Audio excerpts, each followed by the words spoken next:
जिस बीवी में मेरा इंटरेस्ट खत्म हो गया उसमें तू क्यों ले रहा है मुझे? नहीं, भगवान शिव के ब्याह के बाद ये दूसरा ऐसा ब्याह था जिसमें भूत प्रेत पिशाच चुड़ैल देवी देवता सारे नाचे।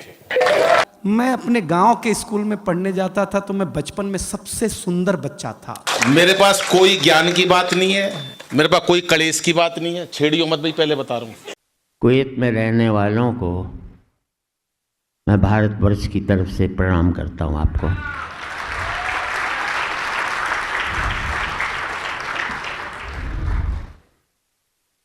बीवियों के बारे में बताया, ये 50 साल पहले की घटना है। जिस बीवी में मेरा इंटरेस्ट खत्म हो गया उसमें तू क्यों ले रहा है मुझे? ये स्क्रीन बंद कर दीजिए, मैंने पहले ही मना किया था। स्क्रीन बंद कर दीजिएगा प्लीज। स्क्रीन बंद कर दें।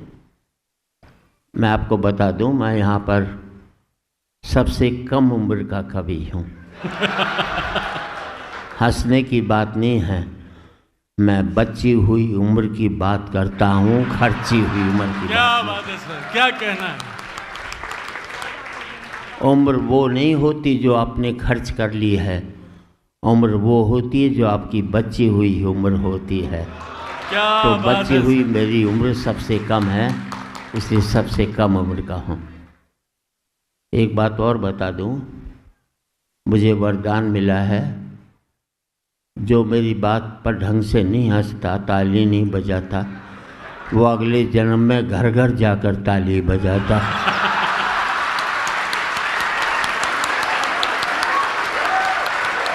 क्या बात है सर।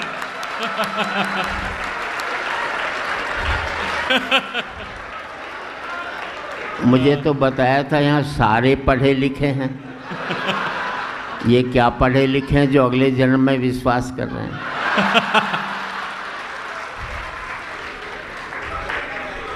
जिंदगी में आज बेहतर जीना सीख जाओगे तो कल अपने आप ही बेहतर होता चला जाएगा। Don't स्पाइल your today for a better tomorrow. जिंदगी में आज बेहतर जीना सीख जाओ, वह इससे बेहतर कोई ज़िंदगी नहीं हो सकती आपकी। वैसा ये रिकॉर्डिंग बंद कर दो, हैं? आज रिकॉर्ड करके कल अपनी लुगाई को हंसाओगे। मेरे भरोसे ब्याह किया था क्या?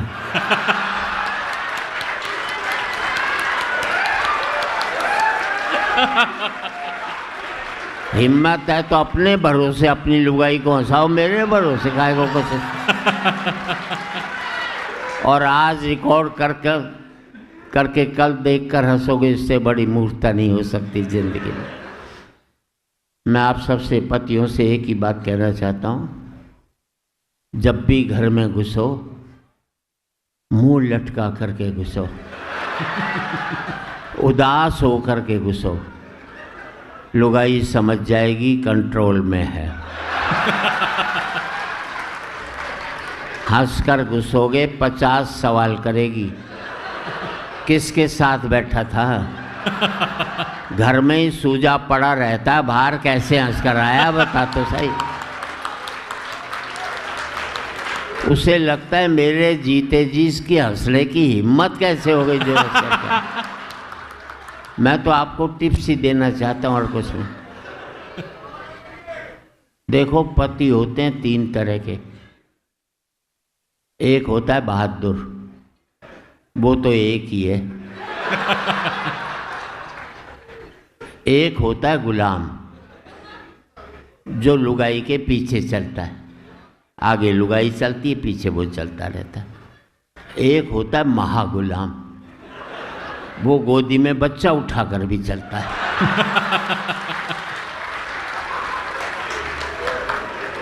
मैं सरदार जी आज तक लुगाई के पीछे नहीं चला।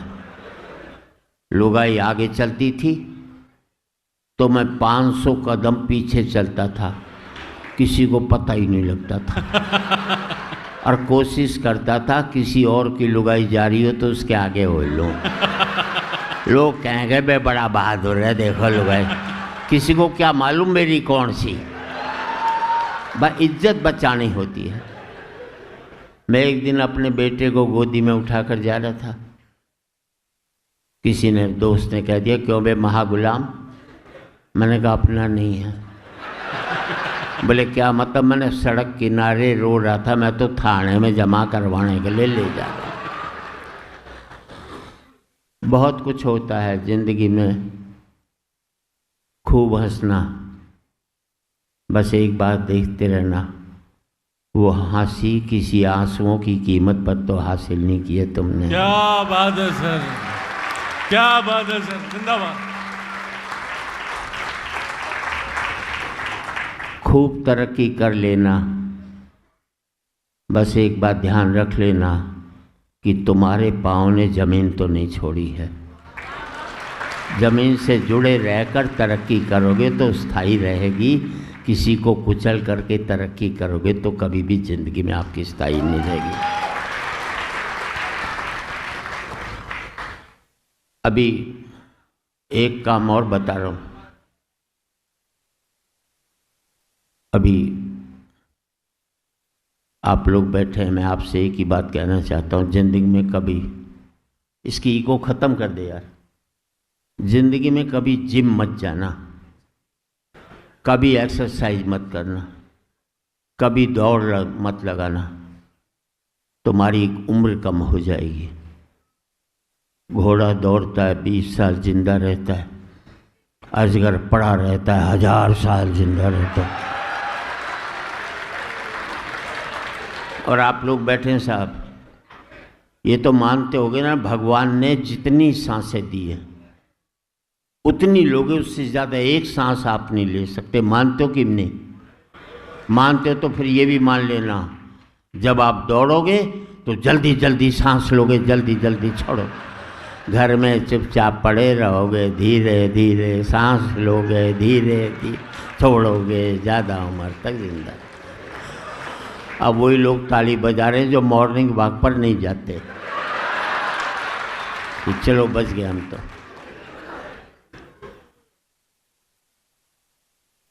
भाई बहुत सवाल उठते हैं ज़िंदगी में। मुझे भी किसी ने पूछा तराजू के एक पलड़े में राम हो, दूसरे पलड़े में तुम हो, तो कौन सा पलड़ा भारी होगा? मैंने मेरे वाला होगा। बात अच्छी लगे तो आपकी तालियां चाहो। मैंने मेरे वाला हो, बोले कैसा होगा? मैंने तराजू के एक पलड़े में राम होगा, दूसरे में मैं हूँगा, और मेरे भीतर बैठा हुआ राम भी होगा।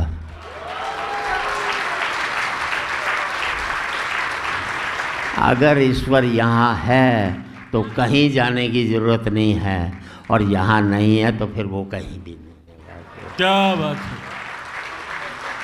अच्छी बात पर अच्छी तालियां चाहूँगा। हमारे मुल्क में एक ही अपराध रहा, हमारे मुल्क में एक ही अपराध रहा कि हमने पार्टियों को वोट देना शुरू कर दिया। अगर हम अच्छे व्यक्ति को वोट देना शुरू कर देते तो हर एक पार्टी वाले अच्छे व्यक्ति को टिकट देना शुरू कर दो। क्या बात है। फिर हमारे मुल्क में पार्टियां चुनाव हारती, मुल्क कभी भी चुनाव नहीं हारता, क्योंकि जो भी जीत कर आते वो अच्छे लोग ही तो जीता कर आते। थोड़ी देर हंसेंगे जी। 3 साल तो वैसे भी कोरोना ने हंसने नहीं दिया, और 1 साल तक वो अंबानी के छोरे का ब्याह ही चलता रहा। नहीं, भगवान शिव के ब्याह के बाद ये दूसरा ऐसा ब्याह था जिसमें भूत प्रेत पिशाच चुड़ैल देवी देवता सारे नाचे। और 1 साल, अभी पिछले 1 साल से वो पूरे विश्व की बुआ ट्रम्प उसने दुखी कर रखा है। तो अब हास्य के लिए गुंजाइश कहाँ है जी? लेकिन हैं तो उसी लिए आया हूं मैं तो। और हरियाणा में तो हास्य के लिए दरअसल क्या है, ब्रिज की बात करी थी रुचि ने, तो मैं थोड़ा हरियाणा की ओर ले चलता हूं आपको। ये गणित की प्राध्यापिका हैं, तो इनके गीतों में पहाड़े वहाड़े सब आए। ब्रिज में पढ़ा रही हैं तो पढ़ा रही हैं, हरियाणा में पढ़ाएं तो पता लगा। नहीं, हरियाणा में वो क्लास में टीचर ने सवाल कर दिया, बोले मान लो तुम्हारे पास 10 लड्डू हैं, बोले कैसे मान लूं जब है ही नहीं। बोले मान लो, गणित में माना जाता है। बोले माना है तो मान लिए। बोले 2 लड्डू किसी ने ले लिए। बोले पहले तो ये बता किसने ले लिए। अरे बोले मान लो ना किसी ने ले लिए। बोला अच्छा मान लिया, तो कितने बचे? बच्चा बोला जी 20। बोले ये कौन सा गणित है? बोले गणित में तेरी मानी जाएगी बस, हमारी भी मान ले भाई। तो ऐसे बालकों को पढ़ाएंगे जब पता लगेगा। वो एक और गणित का सवाल कर दिया। बोले एक खेत को 5 मजदूर 10 दिन में जोतते हैं तो 10 मजदूर कितने दिन में जोतेंगे? तो एक छोरा खड़ा हो लिया। बोले जब खेत एक बार जुत लिया। हाँ तो कितनी बार जोतोगे भाई उसे? वो क्लास में टीचर ने सवाल कर दिया। बोले जिसे सुनाई नहीं देता उसे क्या कहते हैं? तो एक बच्चा खड़ा होकर बोला जिसे सुनाई नहीं देता उसे तो कुछ भी कहो। तो कोई तनाव वाला काम है नहीं जी, क्योंकि हरियाणा का आदमी ना ज्ञान लेता ना देता। हाँ, तो मौज लो फिर। मैं भी झज्जर से ही हूँ, मैं भी झज्जर से ही हूँ। मेरा गांव झज्जर जिले में ही है, बादली गांव का हूँ मैं। देखो हरियाणा वाला बता देता है मैं हरियाणा का। तो इसलिए वो एक बच्चा 3 दिन तक स्कूल नहीं आया। चौथे दिन स्कूल पहुंचा तो मास्टर ने पूछा, बोले भाई 3 दिन से आया क्यों नहीं? बोला जी हमारी भैंस ने काटड़ा दिया है। काटड़ा समझते हैं आप? हाँ, जैसे गाय, वो गाय का होता है, गाय का बछड़ा, भैंस का काटड़ा, यानी भैंस का छोरा। छोरा ही हुआ उसका। बोला जी हमारी भैंस ने काटड़ा दिया है। तो मास्टर बोला भाई इसमें क्या खास बात हो गई? बोले खास नहीं तो तू दे के दिखा। तो इसलिए सही बच्चों को पढ़ा रही हो आप रुचि जी। क्या हुआ, कहाँ चल दिए बाप? नहीं आ रहे ये तो श्लेष तो खुद ही पुलिस वाला लगा है ना, वो 100 नंबर आई है। हाँ, दरअसल क्या है कि क्या हुआ, बीच में से निकलोगे।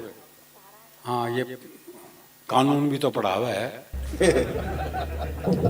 सारा बता दियो आज।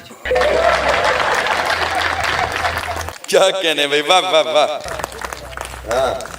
वो मुझे ध्यान आ गया, अब तो 10 सब चले गए। दरअसल क्या, हरियाणा का आदमी मन का साफ होता है, जो मन में है वो जुबान पे है। वो एक मुकदमा चल रहा था तो एक ताई गवाही के लिए आई। अच्छा, दोनों वकील उसी के गांव के। तो पहले वकील ने पूछे, बोले ताई मुझे जाना है। खूब जानू हूं, गुलाब सिंह का छोरा है तू, 1 नंबर का झूठा। तेरी लुगाई तो छोड़ के चली गई थी। बेचारा वकील सन्न रह गया जी। उसने दूसरे वकील की तरफ इशारा कर दिया और ताई से जाना है। अच्छी तरह जानू हूं, करनैल काने का छोरा है यो, 1 नंबर का याश। तेरी लुगाई से भी इसका चक्कर था। भाई साहब, जज ने कोर्ट स्थगित की। अपने चैम्बर में गया, दोनों वकील बुलाए। बोले खबरदार ताई से मेरे बारे में कुछ पूछ लिया अच्छा तो इतना साफ मामला है, और ये साफ मामला रहना भी चाहिए भाई, ये जरूरी है। वो बाप ने अपने 10 साल के बेटे से कहा, बोले तू हर वक्त खेलता रहता है, बड़ा होके क्या बनेगा? बोले मैं बड़ा होके बनूंगा डॉक्टर। अरे बोले डॉक्टर के लिए बहुत पढ़ना पड़ता है, अंग्रेजी पढ़नी पड़ती है, बहुत पढ़ाई करनी पड़ती है। बोले मैंने तैयारी कर रखी है। बोले क्या तैयारी कर रखी है? अब उसकी तैयारी देखो जी आप। बोले मैंने तैयारी कर रखी है। बोले क्या तैयारी कर रखी है? आई एम सॉरी, हम उसे नहीं बचा पाए। अगला अंतिम तैयारी तक करके बैठा है भाई। कहने भाई, इससे ज्यादा क्या तैयारी करोगे? वो एक पुलिस के सिपाही को छुट्टी चाहिए थी, पहुंच गया एसएचओ के पास, बोले छुट्टी चाहिए। बोले बहुत काम है, छुट्टी नहीं मिल सकती। बोले छुट्टी तो मैं लेके रहूंगा। बोला अच्छा एक सवाल का जवाब दे दो, छुट्टी दे दूंगा।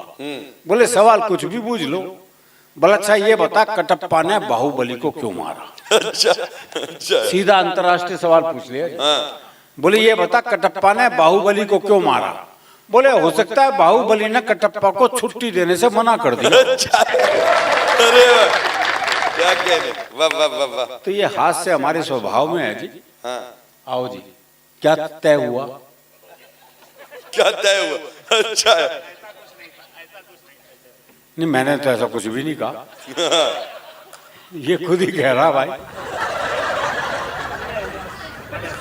अच्छा है, वो छुट्टी मांगने आए थे दोनों। वो एक और को छुट्टी चाहिए थी, पहुंच गया एसएचओ के पास, बोले छुट्टी चाहिए। बोले किस लिए चाहिए? बोले जी मेरी शादी है। अब इस पे तो कौन मना करे। बोले सर कितने दिन की चाहिए? बोले तो लुगाई देखने के बाद पता चलेगा। तो हम आनंद में रहते हैं जी, कारण ये कि फुर्सत में रहते हैं। वो एक ने रिक्शे वाले को आवाज दी, बोले खाली है? बोले हाँ। बोले आप फिर ताश खेलते हैं। तो इतनी फुर्सत जरूरी है। वो एक ने रिक्शे वाले से कहा, बोले स्टेशन चलेगा? बोले हाँ। बोले कितने पैसे? बोले 25 रुपए। बोले ये तो रहा स्टेशन। अच्छा हमें पैसे कम कराने होते हैं, हम जगह के पास बुला लेते हैं। बोले ये तो रहा स्टेशन। रिक्शे वाला बोला हाथ नीचे कर ले वरना रेल के नीचे आ जाएगा। वो एक पहुंच गया हलवाई की दुकान पे, भाई ने छिक्के जलेबी खाई भरपेट। जब पैसे देने का नंबर आया, भाई ने जेब झाड़ दी, बोले पैसे तो नहीं है। अब दुकानदार दुकान से बाहर निकला, 15-20 मिनट तबीयत से धुना पीटा उसे। जब खुद थक गया पीट पीट के, तो वापस दुकान में चला गया। अच्छा वो भी कपड़े झाड़ के खड़ा हो गया है। बोले अब क्यों खड़ा है? जा। बोले इसी भाव 1 किलो और दे दे। शैलेश भाई हमारे एक मित्र थे, आप पता नहीं उनके साथ पढ़ा नहीं पढ़ा, नीरज पुरी, बैतूल के बहुत शानदार कवि थे। हाँ बिल्कुल। उनका एक किस्सा मुझे ध्यान आ गया। उनके मोहल्ले में एक ने हलवाई की दुकान खोली, मिठाई की साहब। लेकिन रायचंद तो हर जगह होते हैं, यहाँ भी आए होंगे। संतोष जी से कितनों ने कहा होगा इनको बुला लो, उनको बुला लो। तो एक रायचंद पहुंच गया, बोले इतनी बढ़िया दुकान खोलिए, ऊपर बोर्ड लगवा, यहाँ हमेशा ताजा मिठाई मिलती है। उस भाई ने बोर्ड लगवा लिया जी। उसके बाद जो उसकी आफत शुरू हुई, अगले दिन ही एक पहुंच गया, बोले उस पान की दुकान पे मिठाई मिलती है क्या? बोले नहीं यहाँ मिलती है। बोले यहाँ मिलती है तो यहाँ लिखवाने की क्या जरूरत है? हटा, हमेशा ताजा मिठाई मिलती है। अगले दिन एक और पहुंच गया, बोले रात को 12 बजे भी देता है? बोले नहीं 10 बजे तो दुकान बंद होती है। बोले फिर हमेशा को लिख रखा है? हटा, ताजा मिठाई मिलती है। अगले दिन एक और पहुंच गया, बोले बासी बेचता है? बोले नहीं ताजा बेचता हूं। बोले ताजा लिखने से कंफ्यूजन होता है। हटा, मिठाई मिलती है। अगले दिन एक और पहुंच गया, बोले एक पान पराग का गुटखा दियो। बोले मिठाई की दुकान है। बोले वो तो दिख रही है ना, लिखवाने का क्या मतलब है? हटा, रह गया मिलती है।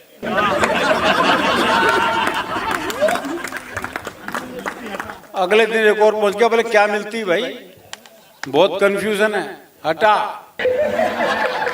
खाली रह गया है। वो रात को 9:45 बजे टुन्न अवस्था में पहुंचा। बोला है क्या? बोले है तो नहीं है। बोले जब है नहीं है तो ये है क्यों है? भाई साहब अगले दिन एक और पहुंच गया, बोले बिना वाक्य के पूर्ण विराम, ये भाषा का अपमान है। हटा, पूरा बोर्ड साफ। अगले दिन एक और पहुंच गया, बोले इतनी बढ़िया दुकान खोली है, मिठाई सजा रखी है, ऊपर बोर्ड भी लगा है, इस पे लिखा था क्यों नहीं यहाँ हमेशा ताजा मिठाई मिलती है? और हरियाणा में तो प्रेम ब्याह के बाद होता है ना जी। ब्याह से पहले प्यार कर ले तो हम तो पेड़ पे ही लटके मिलते हैं। हमारे यहाँ प्रेम सबसे मुश्किल काम है, लेकिन हमारे यहाँ प्रेम में भोलापन बहुत है। वो प्रेमी ने प्रेमिका से कहा अगर तू मेरी नहीं हुई ना तो मैं तुझे किसी की नहीं होने दूं। बोले ऐसा तेरी हो जाऊंगी तो सबकी होने देगा।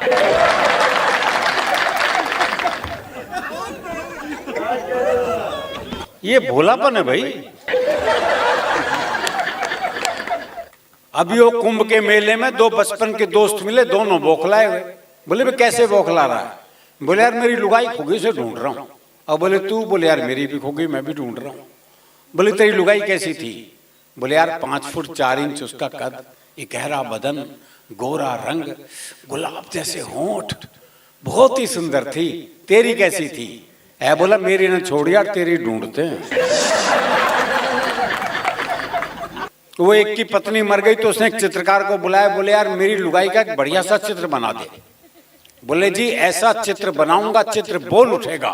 बोले फिर रहने दे।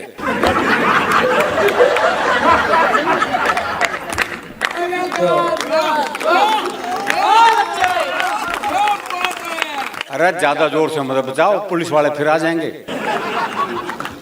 उन्हें लग रहा है अब तो सन्नाटा सा है कुछ। भाई संभाल लेंगे। ये श्लेष भी क्या बताऊं, छोड़ो अब आगे चला। तो हमारा मामला प्रेम का बड़ा अलग है जी। अभी कुछ एक हफ्ते पहले की बात है, मेरी पत्नी मेरे से बोली कि मैं अच्छी हूं या आपकी माँ अच्छी थी। ये बड़ा धर्म संकट सा, पर झूठ तो बोल नहीं सकता कभी। मैंने कहा देखा अच्छी तो माँ ही थी। मुंह फूल गया उसका। मैंने कहा नहीं मैं सिद्ध कर सकता हूँ। बोले अच्छा बताओ कैसे सिद्ध करोगे। मैंने कहा देख जब मैं छोटा था स्कूल से आता था, मेरी माँ की सहेलियाँ बैठी होती थी, तो मेरी माँ की सहेलियाँ कहती थी आपका बच्चा कितना प्यारा है। तो मेरी माँ कहती थी तू ले जाए एक हफ्ते को।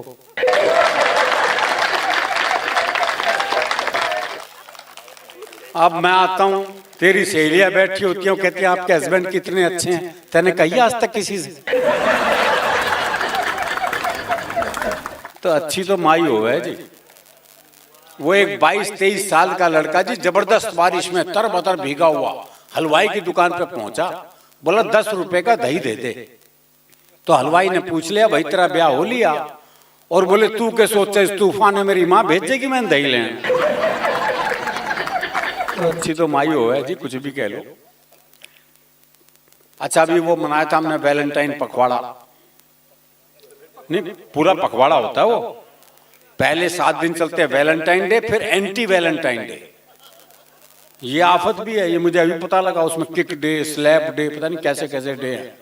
रोज डे से शुरू होकर ब्रेकअप डे तक। तो उसमें आता है प्रपोज डे। वो हरियाणा में एक छोरे ने छोरी को प्रपोज किया, बोले मैं तेरे से ब्याह करना चाहता हूं। तो लड़की बोली पुराना तरीका है, किसी नए ढंग से प्रपोज कर। तो लड़का बोला ऐसा है तू मेरे छोरे से अपनी चिता में आग लगवाना पसंद करेगी? नहीं, विवाह का ये मौलिक प्रस्ताव। और ब्रेकअप के लिए बड़ी बड़ी बात नहीं चाहिए, बहुत सामान्य बात को आता है। वो प्रेमी ने प्रेमिका को जैसी सीने से लगाया तो प्रेमिका बोली तेरा दिल बड़ा कुरकुरा सा है। अरे बोले दिल कुरकुरा कौन है, तेने बीड़ी का बंडल तोड़ दिया। और जो महिला पुरुष का औसत है एवरेज, अब तो काफी सुधार हो गया, लेकिन अभी भी हरियाणा में पुरुष ज्यादा है महिलाएं कम है। छोरों के ब्याह नहीं हो रहे। वो एक का 40 साल की उम्र तक ब्याह नहीं हुआ तो अपने जीजा से बोला जीजा मेरा ही ब्याह करा दे। बोले भाई देख एक छोरी है तो सही, पर वो सलवार सूट और साड़ी नहीं पहनती, जीन्स और टॉप पहना है। बोले जीजा तू तो ब्याह करवा दे, सलवार सूट तो मैं पहन लूंगा। वो एक का 40 साल की उम्र तक ब्याह नहीं हो तो अपने दोस्त से रोना रो रहा था। बोला भाई मन तो यूं लगा है मेरी वाली भ्रूण हत्या में मारी गई। नहीं भाई साहब ये तकलीफ है हमारी। और ये तकलीफ तब और बढ़ जाती है जब ओलंपिक हो, पैरा ओलंपिक हो, कॉमनवेल्थ गेम हो या एशियाड हो। जब हरियाणा की छोरियां पदक लेके आती हैं तो ये तकलीफ और बढ़ जाती है। प्रेम की बात चलते एक छोटी सी कविता याद आ गई मुझे। मैंने सोचा पुराने जमाने को वापस लाया जाए और इस बार प्रेम पत्र थ्रू कबूतर भिजवाया जाए। मैंने कबूतर के पंजे में चिट्ठी अटकाई और उसे बात समझाई, देखो भाई ये तो याद नहीं ये कौन से प्यार की कौन सी चिट्ठी है, पर तुम ऐसा करना यहाँ से 5 गली छोड़ के 6ठी गली में जाना और वहां जो गुलाबी छत वाली गुलाबी सी लड़की है ना नीलू, उसकी मम्मी को चिट्ठी दे आना। कबूतर बोला हे आदिकालीन युग के देवदास, इस युग में भी चिट्ठियों से आस। अब मैं ऐसी फालतू उड़ान नहीं भरता हूं, मैं खुद अपनी कबूतरी को व्हाट्सएप करता हूं। तो वो जमाने चले गए, पहले आदमी 5-5 पेज का प्रेम पत्र लिखता था, कितनी मेहनत होती थी। बाद में सिर्फ नाम ही बदलना होता था। फिर वो टेलीफोन का जमाना आया। मुझे एक शेर याद आ गया कि कर दिया इजहारे मोहब्बत हमने भी टेलीफोन पर, बात तो लाखों की थी 1 रुपए में हो गई। और अब तो मोबाइल का जमाना आ गया है जी, आदमी मोबाइल पे आई लव यू टाइप करता है, वो भी पूरा नहीं, ILV और Y और एक साथ 25-30 को सेंड। हाँ, कहीं से जवाब आएगा। उदय प्रताप सिंह जी की 4 पंक्तियां हैं कि हर फैसला होता नहीं सिक्का उछाल के, ये दिल का मामला है जरा देखभाल के। मोबाइलों के दौर के आशिक को क्या पता, रखते थे कैसे खत में कलेजा निकाल के। तो वो प्रेम अब रहा नहीं, लेकिन हरियाणा का प्रेम अब भी ऐसा ही है। हमारे यहाँ पशु पक्षियों तक का प्रेम ऐसा है। वो मेरा एक दोस्त है जिसने तोती पाली, दुनिया तोता पालते हैं, तोती पाली। 3 दिन के लिए उसे कहीं बाहर जाना था, बोले यार क्या करूं, कौन दाना पानी देगा, बड़ा चिंतित हूं। मैंने कहा मेरे घर छोड़ जा, 2 तोते हैं, उन्हें दाना पानी देता हूं, इसे भी दे दूंगा। बोला भाई तेरे 2 तोतों के बीच में अपनी तोती छोड़ दूं ना। मैंने कहा नहीं यार, मेरे तोते बड़े धार्मिक हैं, तो खुद देख ले आके। अच्छा, उसने देखा बकायदा एक गीता के श्लोक पढ़ रहा, एक कुरान की आयतें पढ़ रहा, बोले बड़े धार्मिक है, खतरा नहीं है। उसने तोती छोड़ दी। जैसी तोती पिंजरे में गई तो एक तोते ने दूसरे को कोहनी मारी। अरे बोले पूजा पाठ बंद कर, दुआ कबूल हो गई।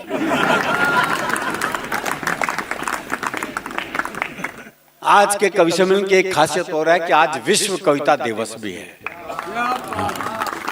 आप सबको विश्व कविता दिवस की हार्दिक शुभकामनाएं। हम लोग का सौभाग्य है। ये बिल्कुल हमारा भी सौभाग्य है कि हम विश्व कविता दिवस के दिन कविता सुनाने के लिए आमंत्रित किए गए। एक कविता इसलिए विशेष सुनाता हूं। कारगिल का युद्ध हुआ, कारगिल वीर रस का विषय है या फिर करुण रस का विषय है, लेकिन मैंने कोशिश की कारगिल में से हास्य रस निकालने की। कारगिल के बाद मुझे ध्यान है एक मेजर साहब और एक SP साहब बैठे हुए थे। मेजर साहब बोले हमारे सेना के जवान बड़े साहसी होते हैं। SP बोला जी हमारे पुलिस के सिपाही ज्यादा साहसी होते हैं। मेजर बोला देखा नहीं कारगिल में हमारे जवानों ने क्या जलवा किया। SP बोला जी हमारे सिपाही ऐसे जलवे रोज करते हैं। तो मेजर बोला तुम्हें समझ में नहीं आएगा। तो मेजर ने एक जवान को बोले जवान इधर आओ। बोले हाँ। सामने टीला देख रहे हो? बोले हाँ। बोले भाग के चढ़ जाओ और कूद जाओ। साहब जवान भाग के चढ़ा और कूद गया। तो मेजर बोला SP से देखो इसे कहते हैं साहस। SP बोला रुको। उन्होंने अपने सिपाही को बोले सिपाही इधर आओ। बोले हाँ। सामने टीला देख रहे हो? बोले हाँ। बोले भाग के चढ़ जाओ और कूद जाओ। सिपाही बोला सब आपका दिमाग तो नहीं खराब हो गया? तो SP बोला मेजर से देखो इसे कहते हैं साहस। ये जब मुशर्रफ जी अपने आप पाकिस्तान के राष्ट्रपति बन गए, पहले तो बता दूं ये जी मैंने व्यंग में लगाया है। हाँ, ये आजकल बताना बहुत जरूरी है, वरना कौन कब किसको पाकिस्तान भेज दे कोई भरोसा ही नहीं होता आजकल। तो जब मुशर्रफ जी अपने आप पाकिस्तान के राष्ट्रपति बन गए तो उन्होंने अपने आप ही अपने फोटो वाला डाक टिकट पाकिस्तान में जारी कर दिया। तो डाक टिकट बिक नहीं रहा था। तो उन्होंने ऑफिसर को बुलाया, बोले क्या बात है टिकट बिक क्यों नहीं रहा? बोले जी ठीक से चिपकता नहीं है। बोले तो गोंद बढ़िया लगाओ। बोले प्रॉब्लम गोंद की नहीं है, लोग थूक दूसरी तरफ लगाते हैं।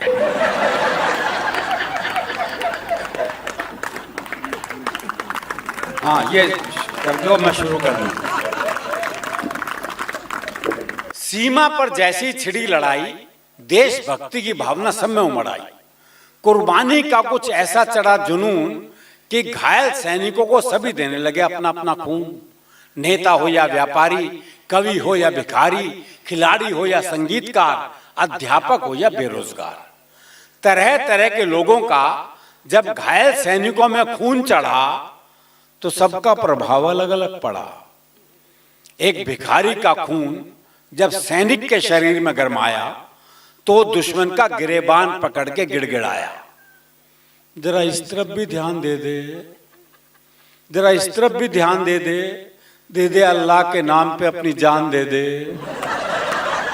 इतना कहकर जैसी उसने जान ली, दूसरे दुश्मन ने उसकी नीयत फौरन पहचान ली। वो वापस नियंत्रण रेखा की तरफ भाग चला। हमारा सैनिक बोला जो दे उसका भी भला, जो ना दे उसका भी भला। कवि का खून चढ़ा। ये 4-5 लोग 4-5 मिनट और रुक जाते, अंतिम समय में नहीं जाना चाहिए।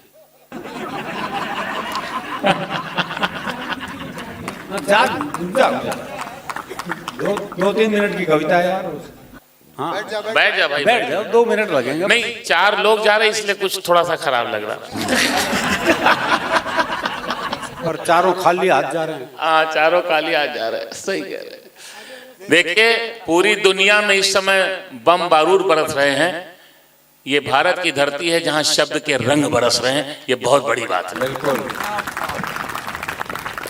वहां जंग है, यहाँ रंग है। कवि का खून चढ़वाए सैनिक ने जब दुश्मन को अपने चंगुल में फंसाया, ये कवि बड़ा खतरनाक होता है जी। अभी 1 हफ्ते पहले की बात है, मैं हवाई जहाज से आ रहा था, एक सज्जन बराबर में बैठे थे, तो उन्होंने पूछ लिया आप क्या करते हैं? मैंने कहा मैं कवि हूं। मैंने पलट के पूछ लिया और आप? बोला जी मैं बहरा हूं। कवि का खून चढ़वाए सैनिक ने जब दुश्मन को अपने चंगुल में फंसाया तो दुश्मन गिड़गिड़ाया, माफ कर दो, माफ कर दो। सैनिक बोला जाओ तुम्हें माफ किया। इतना कह के पहले तो उसने बंदूक की नाल साफ करने वाले ब्रश से दुश्मन का कान साफ किया, फिर अपनी कविताओं का बारूदी पुलिंदा बंदूक की जगह अपनी जुबान में भरा और दाग दिए 12 दोहे 24 कविताएं और 36 चौपाई, और दाग दिए 12 दोहे 24 कविताएं और 36 चौपाई, और जब तक उसके प्राण नहीं निकले उससे तालियां बजवाई। अध्यापक के खून वाला सैनिक निहत्ता ही दुश्मन के बंकर में आया। ये प्रोफेसर साहब आप ही को समर्पित है। अच्छा, वो निहत्ता जा भी सकता है, जब वो 60 बच्चों की क्लास में निहत्ता जा सकता है तो उसे वहां क्या खतरा? अध्यापक के खून वाला सैनिक निहत्ता ही दुश्मन के बंकर में आया, एक का कान मरोड़ते हुए गुर्राया, अच्छा मेरे पीरियड में आधी क्लास भाग गई। तुम सब लोग इस क्लास में कहां से आ घुसे? तुम सब के नाम तो स्कूल से सन 47 में कट चुके। और क्या ये बंकर? याद करो सन 71 जब हमने चमत्कार दिखलाया था, 90,000 नालायकों से एक साथ कान पकड़वाया था। अरे मूर्ख, हम सारे देश के चहेते हैं, इतिहास पढ़ाते पढ़ाते भूगोल बदल देते हैं। सुनो, ये बंदूक यहां से हटाओ, जाओ किसी पेड़ पर से एक मोटी डंडी तोड़ कर लाओ, पूरी चोटी पर उधम मचा रखा है, फौरन मुर्गा बन जाओ, और मुर्गा बने बने ही अपने खून से 40 बार जय हिंद लिख कर दिखलाओ। तुम्हें बंदूक में ना गोली भरनी आती है ना चलानी आती है, कुछ दिन मेरे घर ट्यूशन पढ़ने आओ।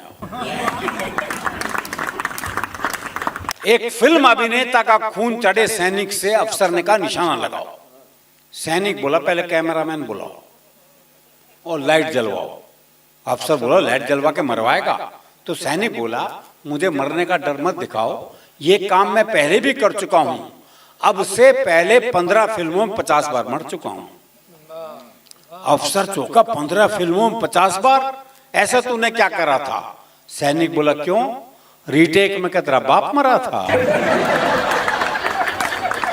फिल्मोनिया से ग्रस्त व्यक्ति के खून ने और कमाल दिखाया, आगे बढ़ते दुश्मन को देखते ही चिल्लाया, जाने तुम्हारे पांव देखे बहुत गंदे हैं, इन वादियों में घिन आएगी, इन्हें हमारी जमीन पे मत रखना, जमीन मैली हो जाएगी।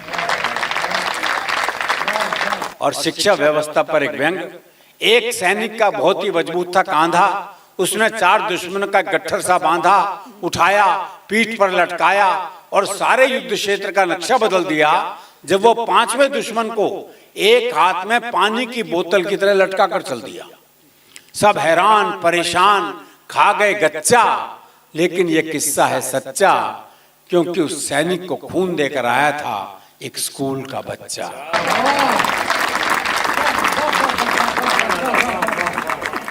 एक सैनिक को गलती से एक नेता का खून चढ़ गया, यहां गलती हो गई जी, ठीक होते फ्रंट की बजाय दिल्ली की तरफ बढ़ गया। उसे फ्रंट का सही मतलब समझाया गया और सीधा कारगिल भिजवाया गया। वहां तोपों को देखते ही उसका कलेजा हिला। अच्छा, यही है वो फोर्स तोप जिसका कमी से मुझे आज तक नहीं मिला। चल छोड़, अब इस चक्कर में क्या पढ़ना है। फिर अफसर से बोला अच्छा बताओ मुझे किस चुनाव क्षेत्र से लड़ना है। अफसर ने कहा द्रास। वो बोला क्या कहा? मद्रास? मुझे तो उत्तर भारत में कहीं से लड़ा दो। अफसर गुस्से में बोला, इसे सीधा टाइगर हिल पे चढ़ा दो, इसे सीधा टाइगर हिल पे चढ़ा दो। वो सिरफिरा चढ़ते चढ़ते कई बार गिरा। इस दृश्य का आप लोग आनंद लें।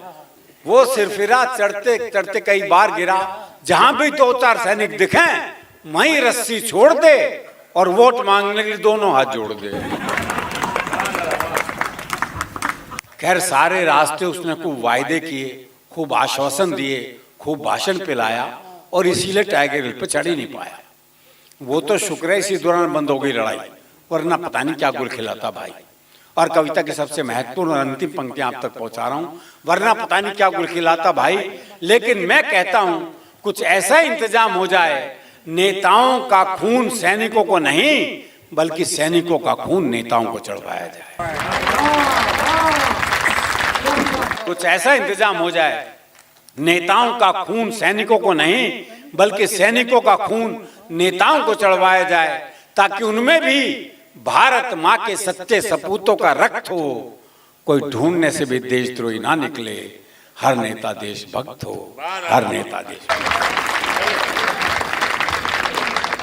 मैं दिनेश बावरा हूँ। कल ही मैंने फ्लैट लेने को सोचा था दिल्ली में। कुमार विश्वास जी ने इतना ज्ञान दे दिया कि कैंसिल करना के सोच लिया भाई साहब। अब मतलब हद है, कोई बात नहीं लेना, अच्छी बात है। मैं माइक सेट कर लूँ पहले? नहीं, बहुत अच्छा है। ये एक समस्या बीच में जो ये फोकस लाइट है, हाँ, ये थोड़ी कम कर दो तो अच्छा लगेगा। हम लोग यूपी से आए हैं, इतनी लाइट का अभ्यास नहीं है हमें।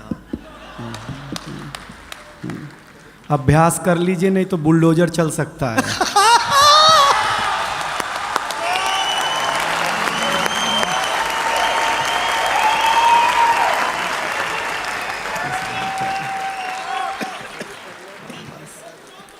हाँ, बस समझिएगा, देखिएगा। मैं भी ज़्यादा समय आपके बीच नहीं रहूँगा। हम स्टार्टर हैं। हाँ, ये ओपनर था, मैं बोतल हूँ।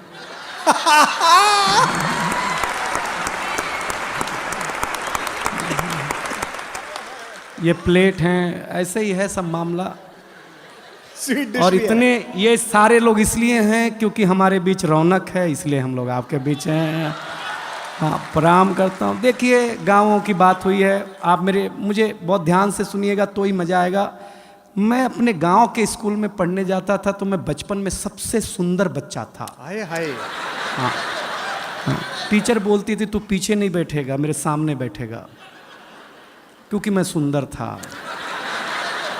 हाँ, मैं सामने बिठाया जाता था, लेकिन मुझे अच्छा लगा। देखिए, यहाँ लड़कियाँ हैं, महिलाएं हैं, सब हैं, लेकिन हम पुरुष बहुत नीट क्लीन में बिलीव करते हैं। अच्छा, हम स्वच्छता में भरोसा करते हैं। हाँ। बिलीव नहीं हो तो एक बात सुनो, हम पुरुष लोग नाई की दुकान में बाल कटा करके आते हैं, आकर के तुरंत नहाते हैं। कभी आपने किसी महिला को ब्यूटी पार्लर से आने के बाद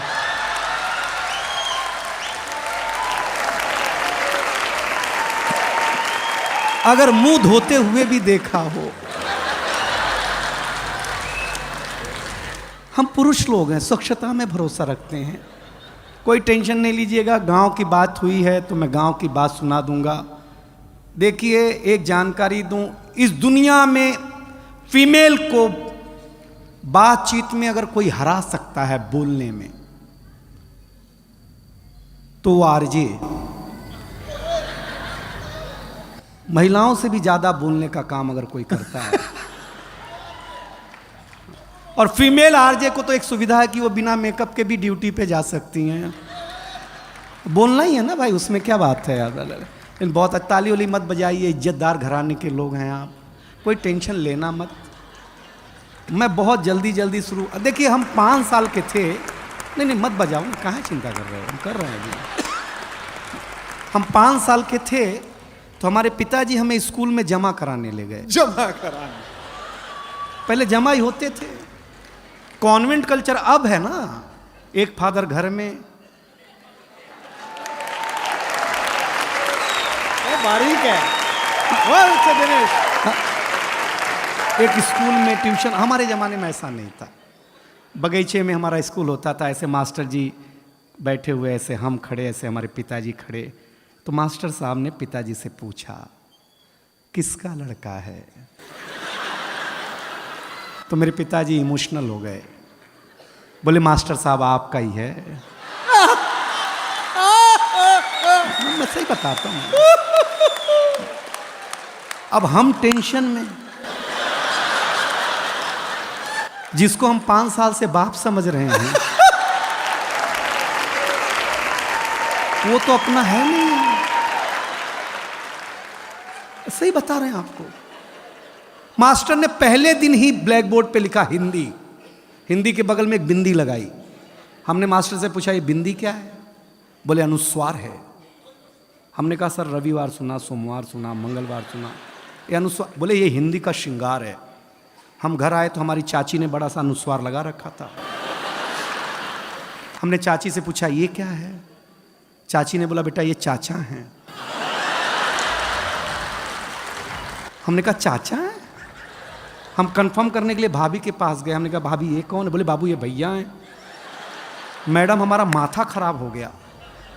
हम शाम को वॉश बेसिन में मुंह धो रहे थे तो देखा चाचा नल की टोंटी से चिटका हुआ है।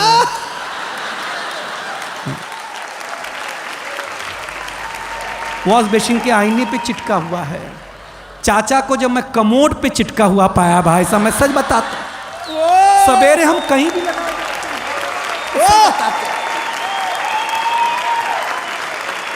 ये हमारी क्या मार्केट वैल्यू है यार? कुमार विश्वास जी हमें पहली बार अमेरिका ले गए, फर्स्ट टाइम। हमको अंग्रेजी उतनी ही आती है जितनी लालू जी को आती थी।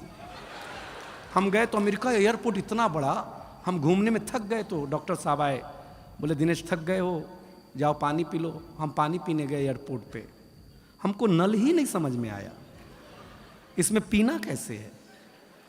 तो डॉक्टर साहब आए, पीएचडी हैं, बोले हाँ एयरपोर्ट है, अमेरिका है, टेक्नोलॉजी का देश है, ऐसे बटन दबाओ ऐसे पानी आएगा, पी लेना। रौनक भाई हमने बटन दबाया, पानी आया, कुत्ते जैसा पानी पिया भाई साहब, मैं सही बताता हूँ आप लोग। ताली बजा दो यार, मैं मजाक नहीं कर रहा हूं, आपको आनंद लगा ना? कुत्ते जैसा भाई साहब, 1 मिनट में कुत्ता बना दिया उसने हमने। हमने कहा आज तो इसकी छुट्टी, दोस्ती कर ली हमने। जिसने कुत्ता बनाया था वहाँ के एक आदमी से, वो हमारे गांव आया, हम तुलसी माता के पास ले गए। हमने कहा ये हमारी अम्मा है। उसने तुलसी माता के पौधे को उखाड़ा, पत्ते पत्ते अलग कर दिए, बोले ये तुम्हारी अम्मा। हमारे भीतर का नोएडा जगह, हम उसको एक खुजली के पेड़ के पास ले गए। हमने कहा पिताजी से मिलो।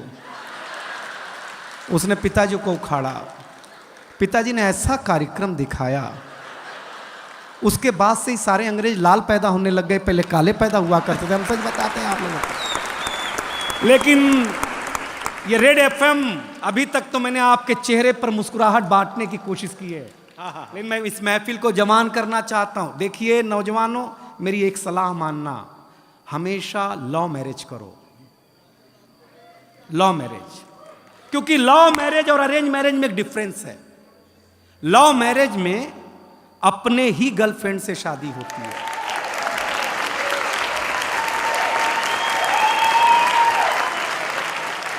अरेंज मैरिज में भगवान जाने किसकी मत्थे आ जाए। लव मैरिज करो।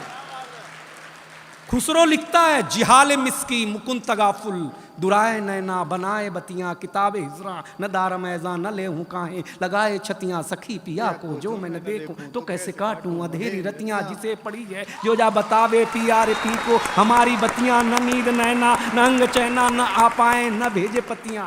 ये इश्क है, समझ में आया? हाँ बस, पेमेंट एक बार की है। हाँ हाँ ठीक। अरे वंस मोर सुनाते हैं, हमको एक ही पैक में चढ़ जाती है। देखिए आप मेरे लायक हो रहे हैं, लेकिन हुए नहीं है, क्योंकि ये कविता का रंग जब हरिवंश राय बच्चन की कलम में उतरा तो उन्होंने लिखा रंग बरसे भीगे चुनर वाली। ये रंग आस्था की चौखट पर आया तो मीरा ने गाया श्याम पिया मुरी रंग दे चुनरिया, ऐसी रंग दे कि रंग ना ही छूटे रामा, धोबिया धोए चाहे सारी उमरिया। ये रंग फिल्मी पर्दे पर आया तो सुनील दत्त साहब ने कहा कि रंग और नूर की बारात किसे पेश करूं, ये मुरादों की हंसी रात किसे पेश करूं। ये रंग शायरी में आया तो शायर ने लिखा इसी रंग रंग में रंग है, तुझे रंग रंग में रंग दिया, मेरा रंग आया है रंग पर, तेरा रंग चढ़ के उतर गया। ये रंग कविता में आया तो कवि ने लिखा इस रंग बदलती दुनिया में मैं रंग बेचता हूं। और ये रंग जब 18 साल के नौजवान के सर चढ़ करके बोला तो गली गली में भगत सिंह ने गाया मेरा रंग दे बसंती चोला माए।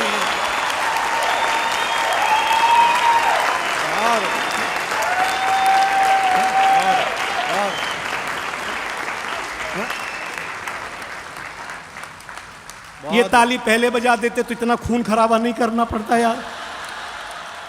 तो ये समझते नहीं है यार ये लोग, लेकिन आप सचमुच अच्छा सुन रहे हैं, बहुत बढ़िया सुन रहे हैं। जो इज्जत आप हमें दे रहे हैं, अगर हमें घर मिल गई होती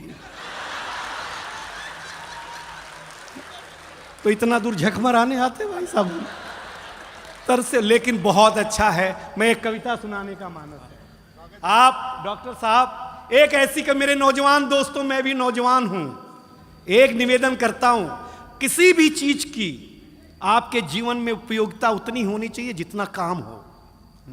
तब एक कविता आपको हंसाया हूं, सुनिएगा, क्योंकि हमारे गांव की कविता सुनाई रोहित शर्मा जी ने।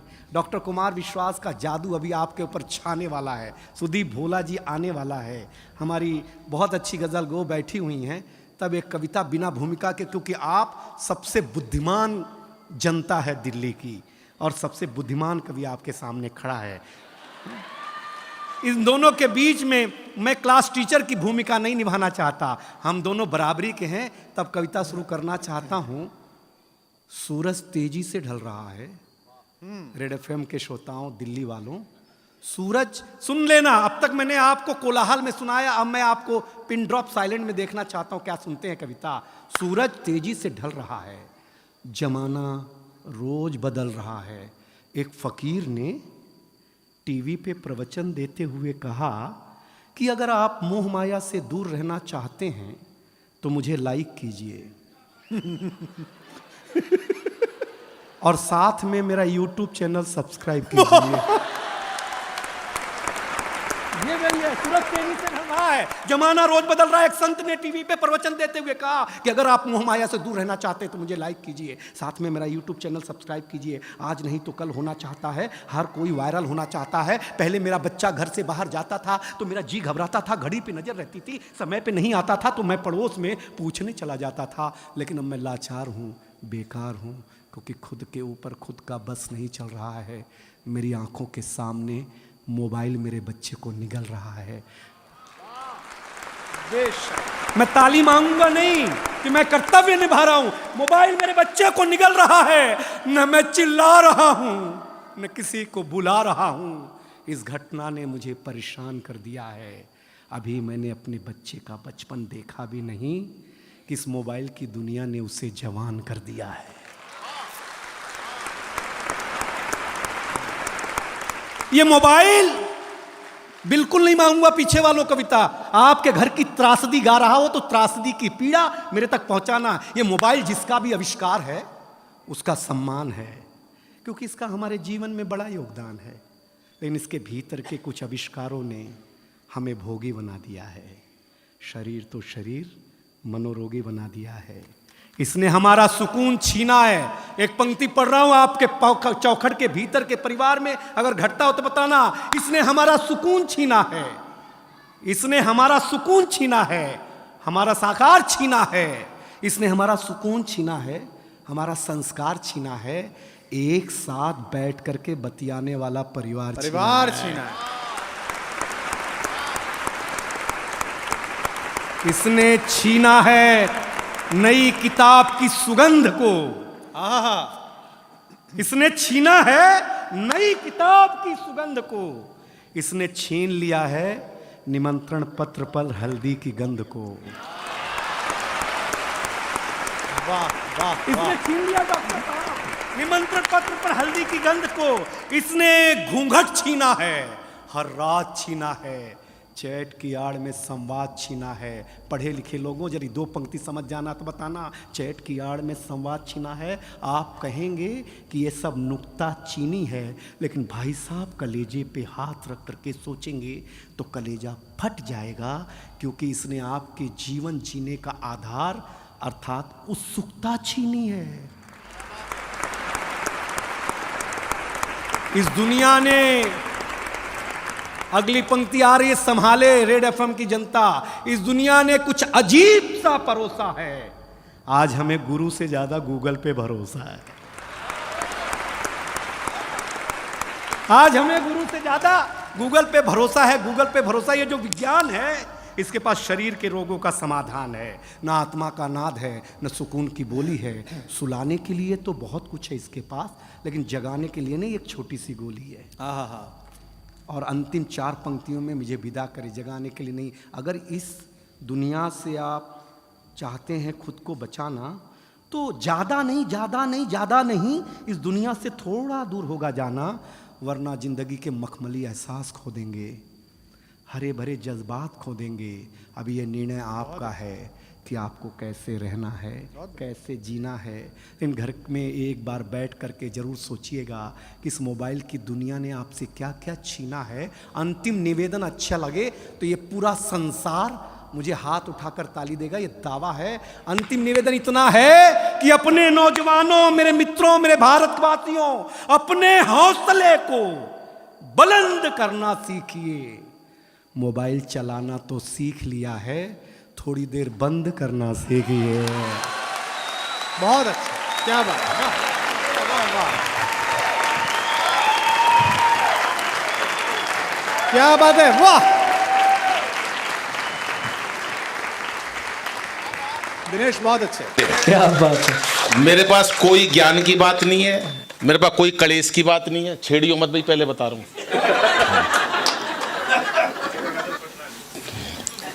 जब से 1 घंटा हो गया इनको कभी कुछ कर रहे हैं, कभी ये आई थी, प्रेम के गीत पढ़े इनने दुनिया भर के। इतना लंबा प्रेम होता ही नहीं हमारे हरियाणा में, 2 पंक्ति में प्रेम निपटा देते हैं भाई साहब। 17 साल तक लगे रहते हैं गजलें लिखने के अंदर, तू कैसा मैं कैसी, तू क्या करेगा। अरे क्या जरूरत पड़ रही है। पार्क में हमारे यहाँ हरियाणा में कितने लोग हैं हरियाणा के? 2-3 लोग हैं, बेइज्जती हो गई मेरी, बैठ जाओ। केवल भाई साहब मैं बता रहा हूं, ये 2 मिनट में हरियाणा काम निपट जाता प्रेम का।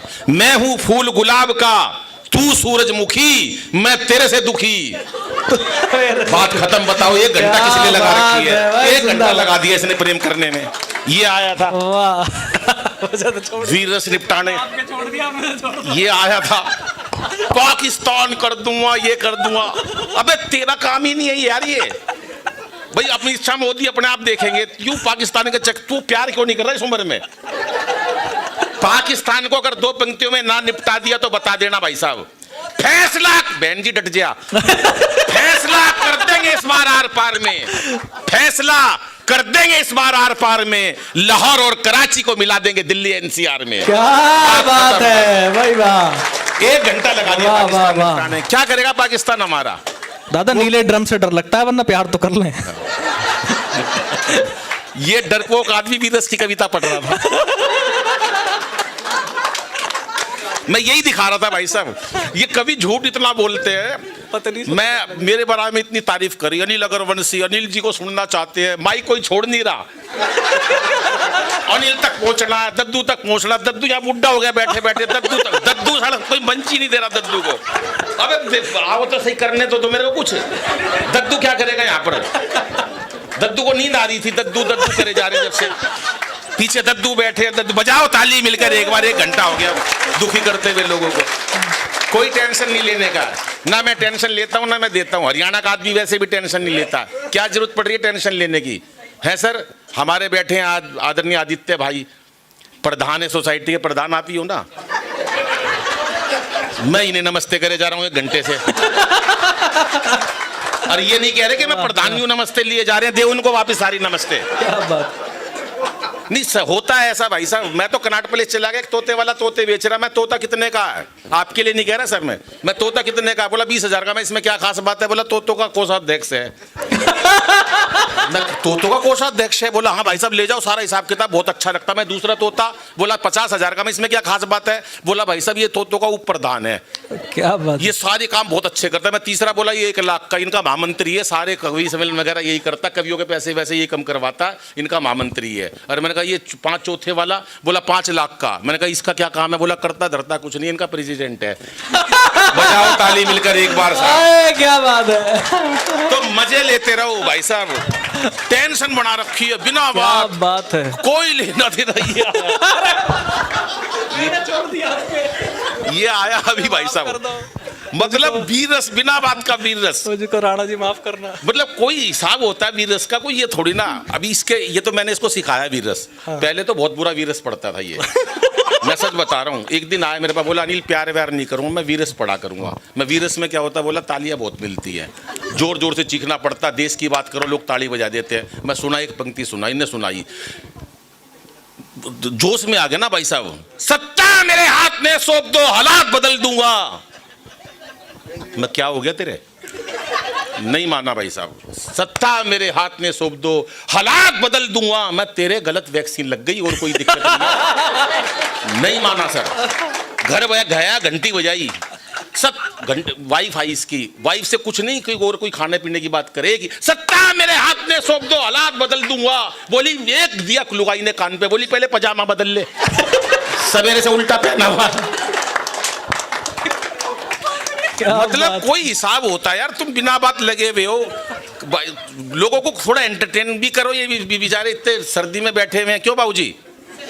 हाँ, हमारे शुक्ला जी बैठे हुए हैं, तमाम लोग बैठे हुए हैं, ये बहन जी बैठे हुए, इतने शांति से बैठी हुई। परसों मेरा एक कवि सम्मेलन, एक महिला बाबूजी 15 मिनट से गुस्से में घूर रही मेरे को। आई होगी घर में कलेश करके, मेरे को क्या लेना देना। मैंने पूछ लिया वैसे, मैं बहन जी मुझसे कोई गलती हो गई क्या? बोली नहीं, तेरी शक्ल मेरी सास से मिलती है।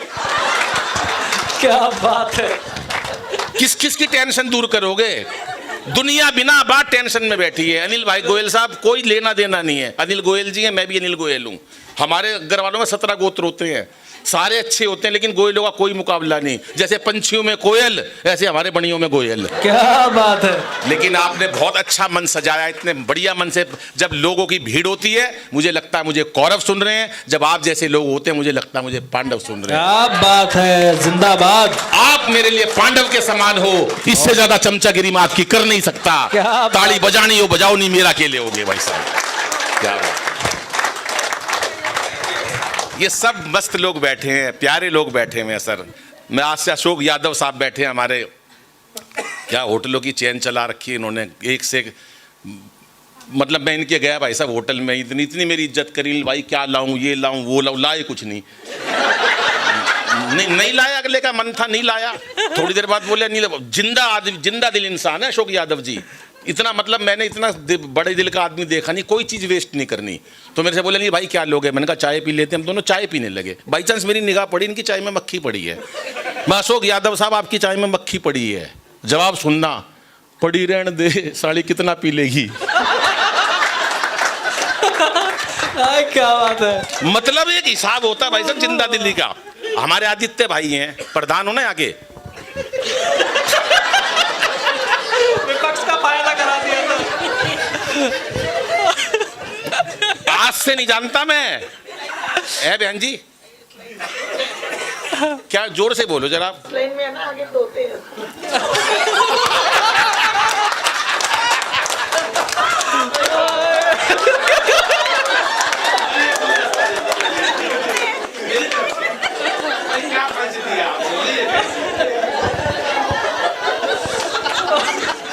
वो कह रही है गुलदस्ता ले लिया तो सवेरे ही सोसाइटी से छुट्टी करवा देंगे तोते।